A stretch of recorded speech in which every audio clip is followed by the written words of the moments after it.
Time now for Inside Utah Politics. Good Sunday morning, and thanks so much for joining us for Inside Utah Politics. I'm Glenn Mills. The state's effort to make school board candidates affiliate with a political party took a blow during the week. District Judge Andrew Stone ruled it's a violation of the state constitution and sided with the plaintiffs who took the issue to court. Now, here's a little background. Senate Bill 78 passed back in the 2016 legislative session, and it would have applied to elections starting in 2018, but now that's on hold, pending the state's next move. We're digging deeper into the story now with two of the plaintiffs in the case. They are Cheryl Allen. She is with Utahns for Public Schools. We also have current Board of Education member Carol Lear with us. Ladies, thanks so much for being here. Appreciate having you. Glad to be here. So a big ruling in your favor. What was your initial response when you had heard what had happened?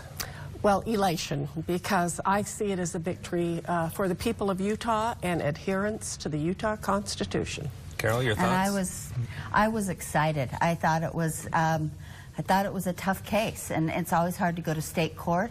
And so I was excited, and we'd planned to appeal it to the Supreme Court, the Utah Supreme Court, if necessary. So this was better. Okay. Well, we'll see where it goes from here. We'll talk more about that in a little bit. But let's talk about why take it to court in the first place. The argument was it violated the Utah Constitution. How so? Well, the Constitution, the Utah Constitution provides there can't be a partisan test for employment in the public schools. Is what they are. There's a couple of other provisions or a couple of other kinds of things, membership.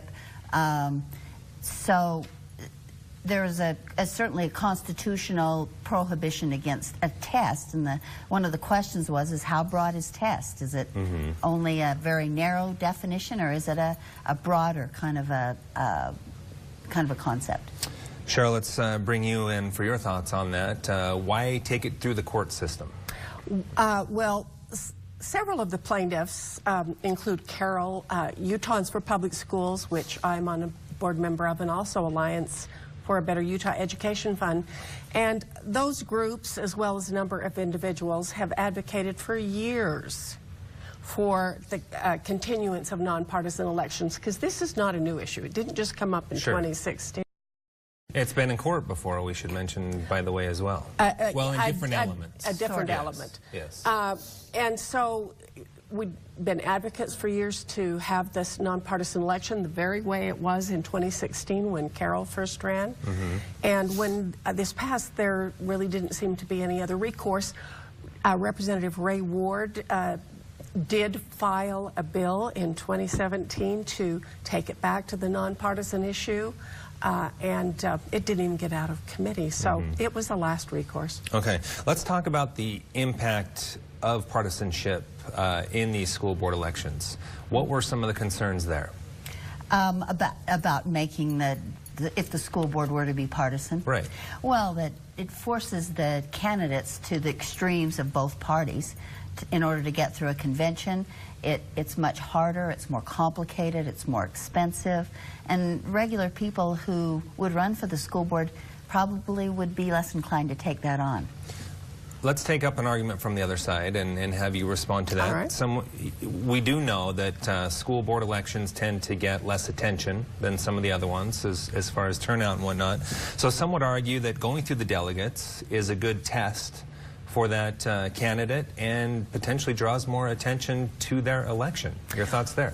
Well, that has been an argument, but that was proven wrong in 2016 when 8 members of the 15-member State School Board of Education ran for election on the nonpartisan basis. It was the last year of nonpartisan politics, according to Senate Bill 78. And it was a rigorous and lively, and people were truly across the state paying attention to it. And partisan politics brings in the party platforms, and the delegates are judging which candidates adhere to the party platforms. The party platforms between the two major parties are quite different.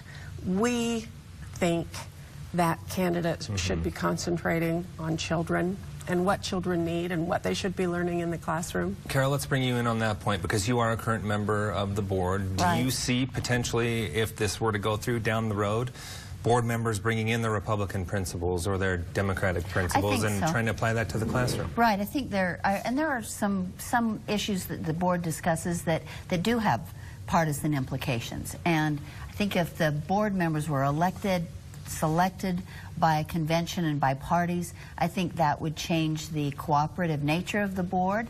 I think it would make it more divisive. I think that the board members would feel beholden to the various parties that may have nominated them. The other route now through Count My Vote isn't gathering signatures, but because these districts are so large for the state board, you'd be gathering, I'd be gathering, I think somewhere between 8,000 and 10,000 signatures. Right, to get on the ballot to go around the delegates if that's what you wanted to do. Let's talk about next steps. I've checked in with the state, and at this point their official comment is we're still looking this over and deciding whether we are going to appeal this decision or not. Where do you see this going? Well, it was interesting because the judge didn't just grant the TRO, but he also granted partial summary judgment for the plaintiffs, which is a much, I should say it's a higher bar. I'm not a litigator, but still it's a much higher bar for the state to overcome. A TRO is one thing. We kind of thought that might happen, but that makes it harder to appeal. On the other hand, the legislature is powerful. It likes its partisan politics. So I'll be surprised if they don't appeal. If they don't appeal. Cheryl, I want to kind of go back to a point made a little earlier. Not this exact issue, but how to select or elect a school board has gone before a judge before with similar results. So did you kind of feel like there was a precedent leading your way? The previous case, I believe it was in 2014, was when there was a committee that screened the candidates. And it actually went to federal court, and it was decided on a federal issue. And, of course, this had to go to state court because it was decided on the Utah state constitution. So we as plaintiffs, did not feel like there was a precedence. But as plaintiffs, as a group of plaintiffs, I just might say that we were particularly pleased that the Utah PTA, which has always been a great advocate for children, one of the best, and always advocated for nonpartisan elections by the public, not committees, that they were always part of this and were thrilled, but there was really no precedent. Okay. I have about 30 seconds left, but I just want to get one last thought in. What's to stop legislator down the road from, you know, if this ruling does stand, from trying to work around it somehow in another bill? There's always that possibility. Legislators are creative. I feel like they like partisan politics. They believe in that system. And so I think there will likely be some creative alternative. I can see that as likely as taking this to the Supreme Court. Okay, well, much more to come on this story. We'll see what the state does next, and then you guys will make your decision from there. Appreciate your time.